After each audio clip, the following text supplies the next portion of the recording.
क्या आप जानते हैं कि इसराइल ने कभी अपनी सरहदों की वजाहत नहीं की? सब ममालिक के पास अपने नक्शे होते हैं जो कि वाज़ेह तौर पर दिखाते हैं कि हमारी सरहद यहाँ से शुरू होती है और यहाँ पे ख़त्म होती है।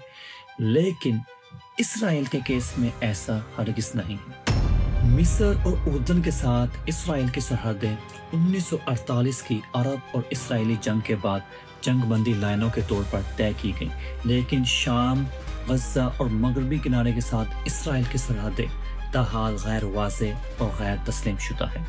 ईमन इसराइल के अंदर भी कोई ऐसा सरकारी नक्शा नहीं जो कि इसराइल की सरहदें वाज़ेह तौर पर ज़ाहिर करता हो। ये कोई अबहाम या कोई गलती नहीं है। जब तक इसराइल की सरहदें पत्थर पर लकीर नहीं बन जाती, ये फैलती रहेंगी, क्योंकि ये बगैर सरहदों वाले मंसूबे की कहानी है, यानी द ग्रेटर इसराइल की कहानी है। एक इंटरव्यू में जब इसराइली वज़ीर आज़म से पूछा गया कि क्या आप इस नज़रिए द ग्रेटर इसराइल प्लान से इत्फाक करते हैं, तो उनका जवाब हाँ में था। Through the UAE, Saudi Arabia, Jordan, Israel to Europe.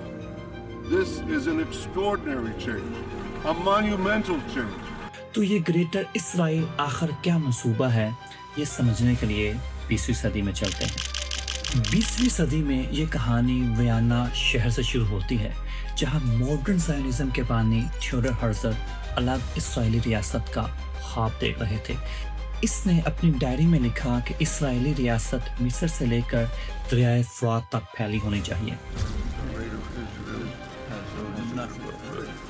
The greater Israel plan में उर्दन, फ़लस्तीन, शाम, इराक और यहाँ तक कि सऊदी अरब के भी कुछ इलाके शामिल हैं। मई 1901 में हर्ज़ल सल्तनत उस्मानिया के सुल्तान अब्दुल हमीद दोम से मुलाकात करता है और इन्हें पेशकश करता है कि हम आपके सारे कर्जे उतार देंगे और बदले में हमें फ़लस्तीन में कुछ ज़मीन दे दें। तो सुल्तान अब्दुल हमीद ने इन्हें तारीख़ी जवाब दिया जो आज भी तारीख़ में गूंजता है। सुल्तान अब्दुल हमीद ने कहा कि मैं फ़लस्तीन की ज़मीन का 1 इंच भी नहीं बेच सकता, क्योंकि ये ज़मीन मेरी मलकियत नहीं है बल्कि मिल्लत इस्लामिया की मलकियत है और मेरी कौम ने खून देकर इस ज़मीन को हासिल किया है। अगर एक दिन मेरी सल्तनत तकसीम हो जाती है तो शायद तुम इसे मुफ्त में ले लो, लेकिन जब तक मैं ज़िंदा हूँ और इस तख्त पर मौजूद हूँ तो मेरे जिस्म के टुकड़े करना मुझे कबूल है, बजाय ये कि मैं फ़लस्तीन को तकसीम होता देखूं। ये होते हैं लीडर। इस जवाब के बाद हर्ज़ल और दीगर यहूदी रहनुमा समझ गए कि जब तक सुल्तान अब्दुल हमीद इस तख्त पर मौजूद है, इनका मकसद पूरा नहीं हो सकता। इसलिए इन्होंने अपनी तवज्जो बरतानिया और दीगर यूरोपीय ताकतों की तरफ मोड़ दी ताकि सल्तनत उस्मानिया को कमज़ोर किया जा सके।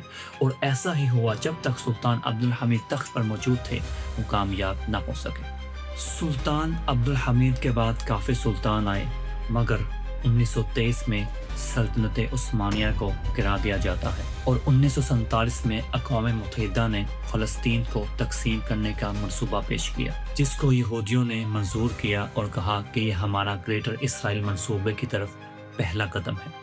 इसराइल के पहले वज़ीर आज़म डेविड बेन गुरियन का मंसूबा वाज़ेह था कि पहले आलमी शनाख्त हासिल करो और फिर फौजी ताकत के ज़रिए अपनी सरहदों को फैलाओ।